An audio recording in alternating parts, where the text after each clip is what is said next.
নমস্কার প্রিয় ছাত্রছাত্রী, তোমরা নিশ্চয়ই আমার এর আগের ক্লাস ফলো করেছো। নিশ্চয়ই বাড়িতে সবাই সুস্থ আছো, ভালো আছো, লকডাউনে কেউ কোথাও বের হওনি। অত্যন্ত প্রয়োজন ছাড়া কেউ বাড়ির বাইরে বেরোবে না। যাই হোক, আমি আমার গত ক্লাসে আলোচনা করেছিলাম যে বিষয়গুলো তোমরা নিশ্চয়ই অবগত আছো। ধ্বনি, বর্ণ, অক্ষর বা দল, শব্দ, বিভক্তি, পদ এবং বাক্য, এই বিষয়গুলোর উপর আমি সামগ্রিকভাবে সংক্ষিপ্ত আকারে একটু আলোচনা করেছিলাম। আজকে যে বিষয়টা আমি একটু বিস্তারিত আলোচনা করব সেটা হচ্ছে স্বরধ্বনির বর্গীকরণ। এই স্বরধ্বনির বর্গীকরণ সম্পর্কে আমি আজকে একটু বিস্তারিত আলোচনা করব। তো এই ক্লাসটা তোমরা প্রথম থেকে শেষ পর্যন্ত ভালোভাবে মন দিয়ে দেখবে। অবশ্যই তোমাদের উপকারে লাগবে। পঞ্চম থেকে দশম শ্রেণী প্রত্যেকেরই কাজে লাগবে, এবং বিশেষ করে নবম শ্রেণীর যে সিলেবাস, সেই নবম শ্রেণীর সিলেবাসের বাংলা ব্যাকরণের প্রথম যে চ্যাপ্টারটা, সেই প্রথম চ্যাপ্টারের মধ্যেই এই বিষয়টা রয়েছে। এবং তার জন্য বলছি, নবম শ্রেণীতে যারা পড়ো তারাও বিশেষ করে ভালো করে মন দিয়ে দেখবে। যদিও প্রত্যেকেরই কাজে দেবে, পঞ্চম থেকে দশম শ্রেণী পর্যন্ত প্রত্যেকেরই। যাই হোক, আমি যে বিষয়টা আজকে আলোচনা করছি সেটা হচ্ছে স্বরধ্বনি। ধ্বনির দুটো ভাগ, একটা হচ্ছে স্বরধ্বনি বা স্বরবর্ণ, এবং ব্যঞ্জন ধ্বনি বা ব্যঞ্জন বর্ণ। আমি সবার প্রথমে স্বরধ্বনি, বাংলায় যে কোনো কোনো বইয়ে 12টা বা 11টা, মোট 12টা যে স্বরধ্বনি আমরা সাধারণত পড়ি বা প্রচলিত আছে, সেগুলো আমি সংক্ষেপে আগে লিখি, তারপরে বিস্তারিত আলোচনায় আসছি।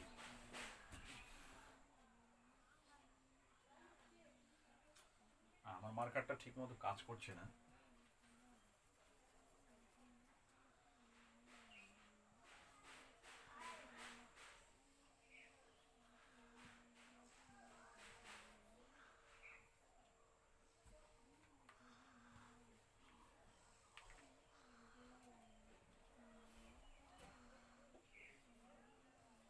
রস্যই,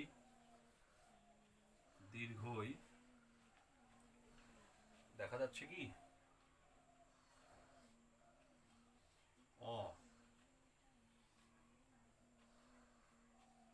আ, রস্যই, দীর্ঘই, তারপর রস্য, দীর্ঘ,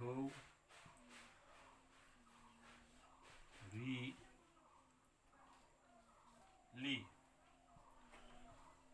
এ, ওই, ও, ও। 1 2 3 4 5 6 7 8 9 10 11 12। এবার এই যে 12টা স্বরধ্বনি বা স্বরবর্ণ আমরা পাঠ্য বইয়ের মধ্যে পড়ি, এর মধ্যে দেখো রি এবং লি।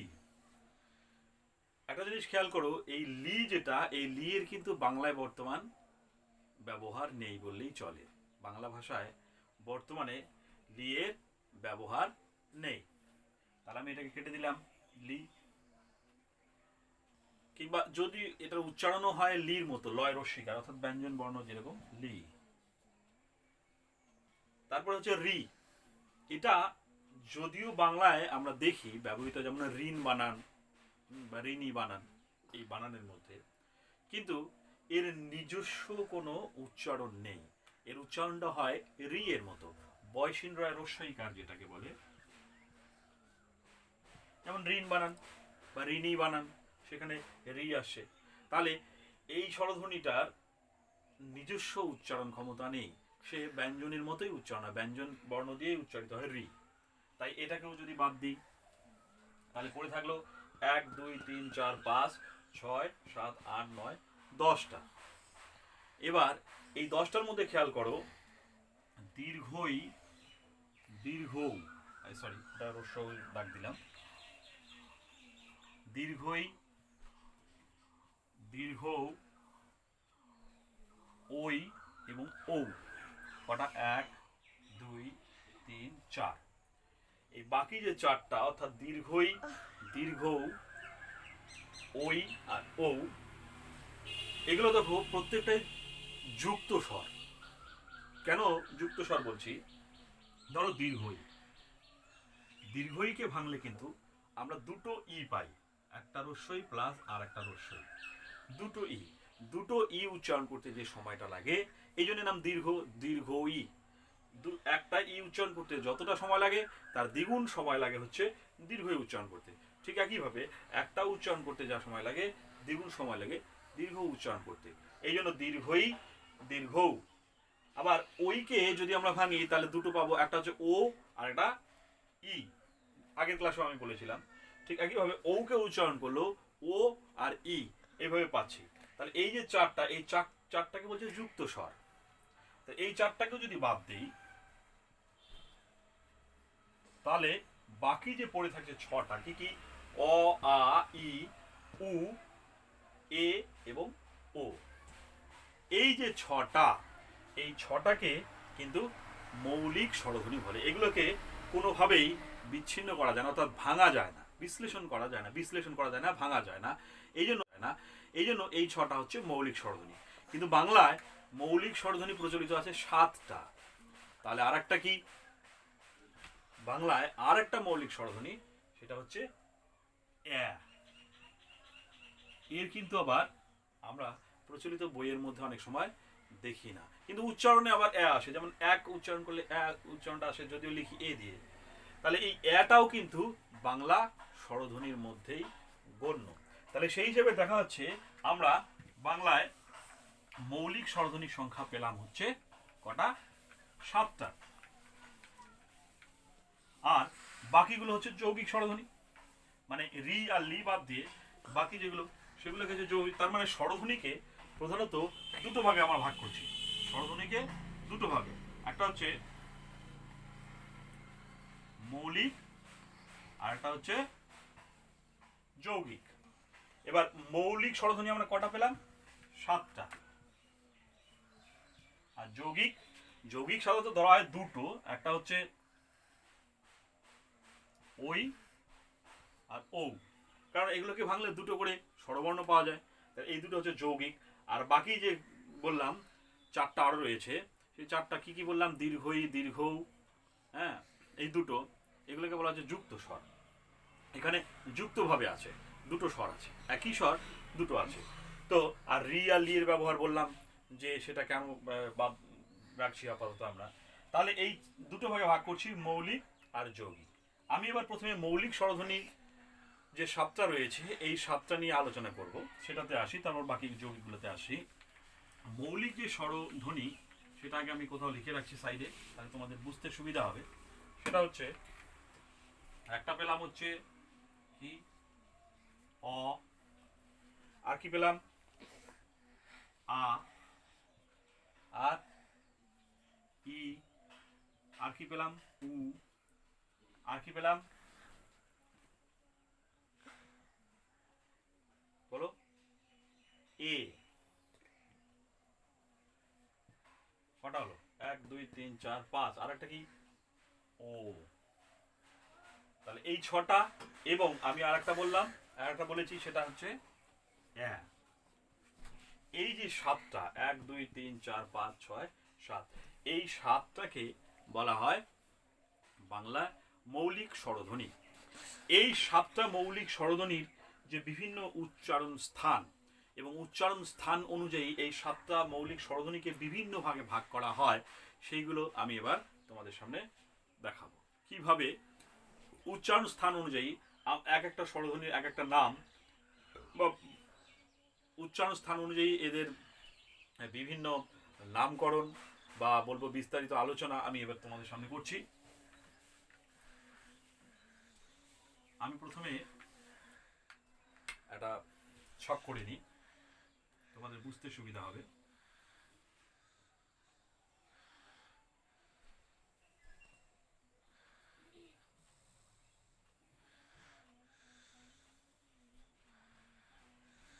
ঠিক আছে, এখানে লিখলাম ই। কেন লিখলাম এখানে সেটা পরে বিস্তারিত আলোচনা করছি। উ, তারপর লিখলাম এ, এখানে লিখলাম ও, এখানে লিখলাম এ, এখানে লিখলাম অ, আর এই যে শেষে লিখলাম আ।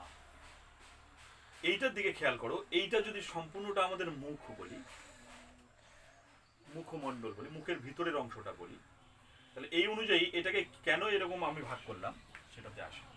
ছকটার দিকে ভালো করে খেয়াল করলে বাংলা মৌলিক স্বরধ্বনির যে উচ্চারণ স্থান, এই উচ্চারণ স্থান অনুযায়ী প্রধানত তিনটে ভাগে ভাগ করা হয়। একটা হচ্ছে জিহ্বার অবস্থান অনুযায়ী, অর্থাৎ এটাকে আবার দুটো ভাগে ভাগ করা হয়। একটা হচ্ছে জিহ্বার সামনের আর পিছনের, অর্থাৎ সম্মুখ দিকে, সামনের দিকে এবং পেছন দিকের যে অবস্থান, এই অনুযায়ী এক প্রকার ভাগ রয়েছে। জিহ্বার উচ্চতা এবং উচ্চ এবং নিম্ন স্থান, অর্থাৎ চোয়াল, দুই চোয়ালের মাঝখানে যে স্থানটা আমাদের, সেখানে কখনো জিহ্বা সর্বোচ্চ স্থানে অবস্থান করে, আবার নিম্ন স্তরে অবস্থান করে। এই উচ্চ নিম্নর ভাগ অনুযায়ী আরেকটা ভাগে ভাগ করা হয়।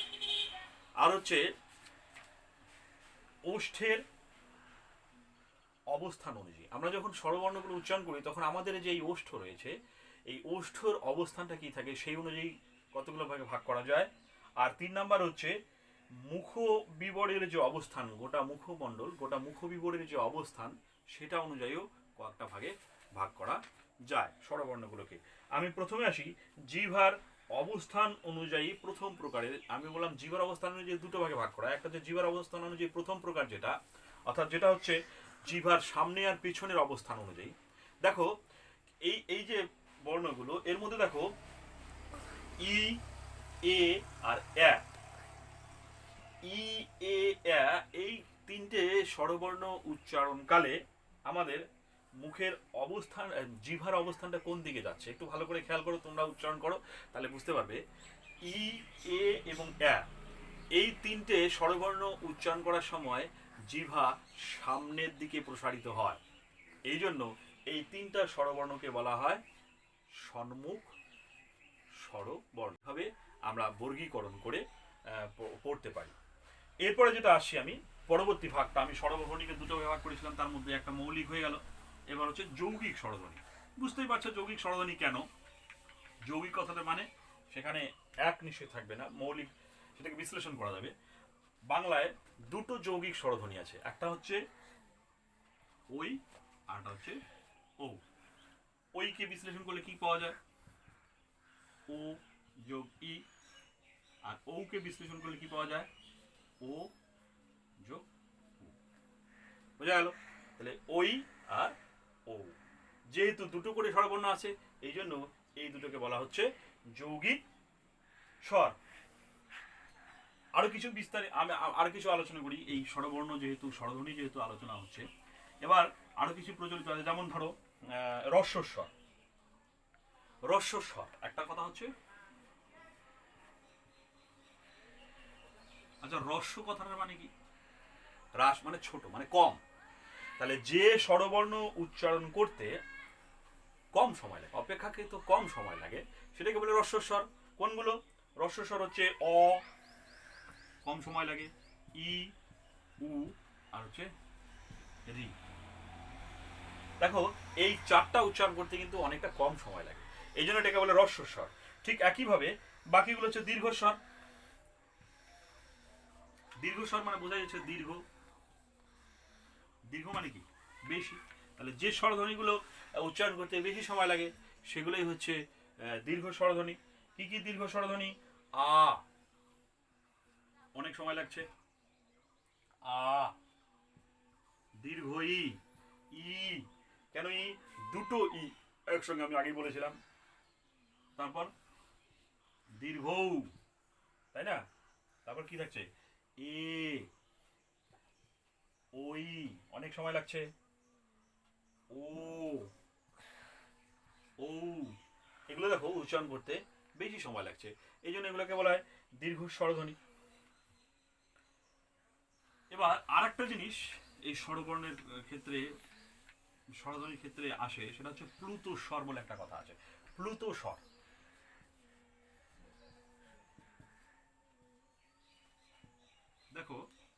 যদি আমরা কাউকে ডাকি, যেমন একটা বিখ্যাত মানিক বন্দ্যোপাধ্যায়ের একটা উক্তি পদ্মা নদীর মাঝিতে আছে, যদু হে মাছ কিবা, এই যে ডাকটা যদু হে, দেখো যদু হে, এই যে হের পরে এ ডাকটা টেনে উচ্চারণ করছে। এই টেনে উচ্চারণ যেহেতু স্বরবর্ণ উচ্চারিত হচ্ছে, এই টেনে উচ্চারণের জন্য এটাকে বলা হচ্ছে প্লুত স্বর। বোঝা গেল? তারপর হচ্ছে আর একটা জিনিস প্রচলিত আছে, সেটা হচ্ছে অর্ধস্বর। অর্ধস্বর ব্যাপারটা একটু বলি।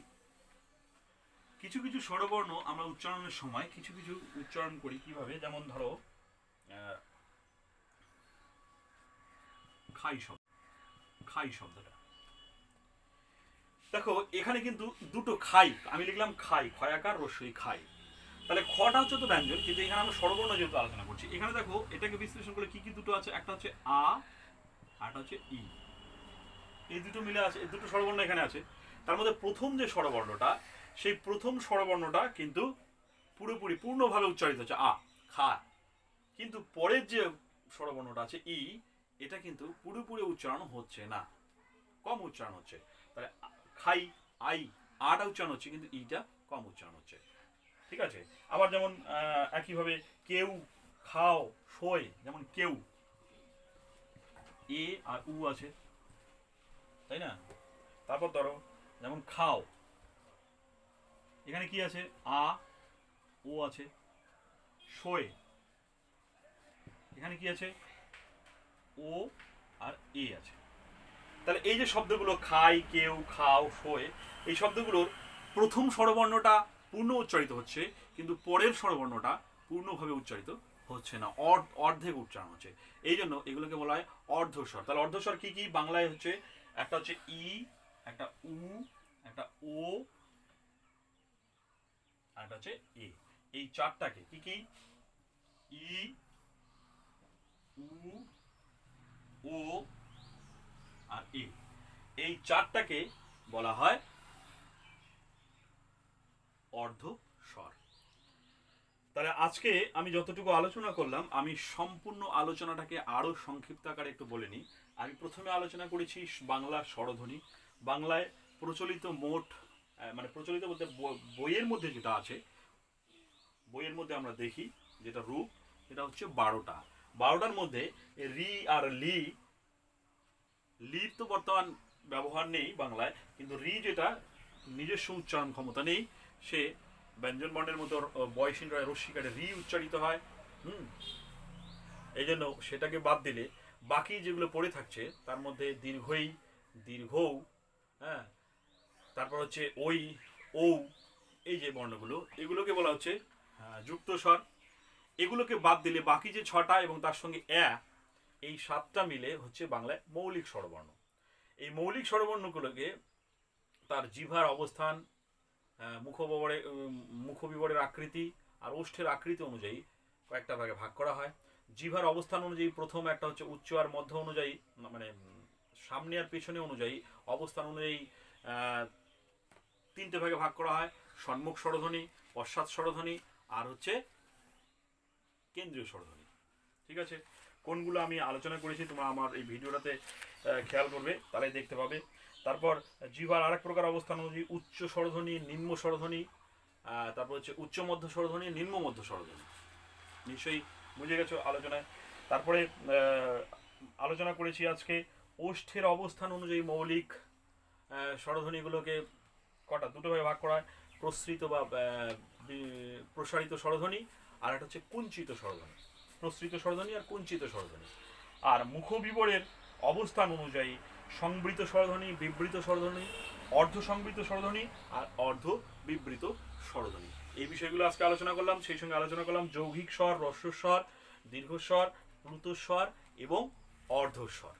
এই কয়েকটা বিষয় আজকের আলোচনা করেছি। যাই হোক, তোমরা সকলে সুস্থ থাকো, ভালো থাকো। আজকে এই পর্যন্তই।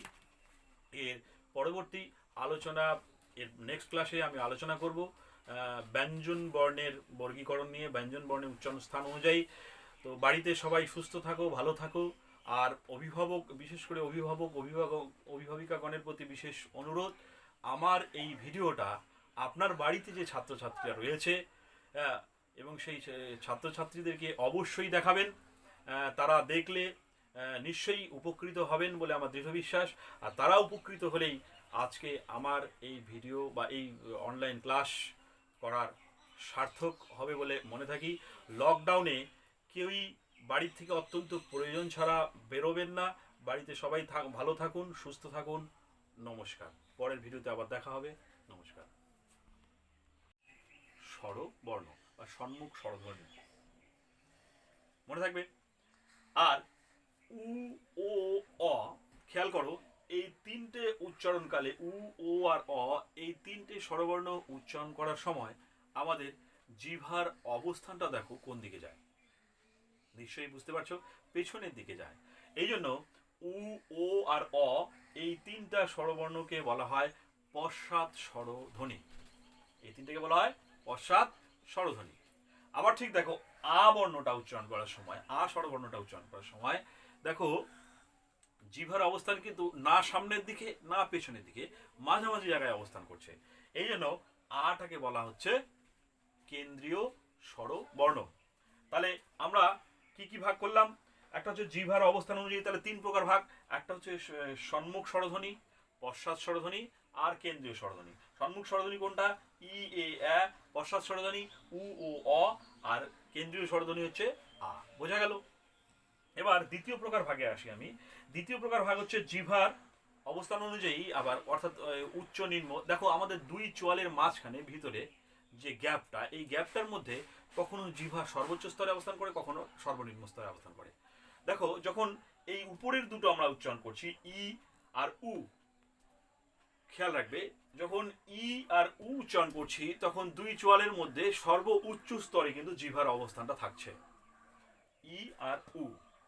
তাহলে যেহেতু ই বর্ণ আর উ বর্ণ উচ্চারণকালে জিহ্বার অবস্থান সর্বোচ্চ স্তরে থাকে, দুই চোয়ালের মাঝখানে উচ্চ স্তরে থাকে, এই জন্য এই দুটোকে বলা হয় উচ্চ স্বরধ্বনি। ঠিক একইভাবে দেখো আ উচ্চারণ করার সময় জিহ্বা কিন্তু সর্বনিম্ন স্থলে অবস্থান করছে।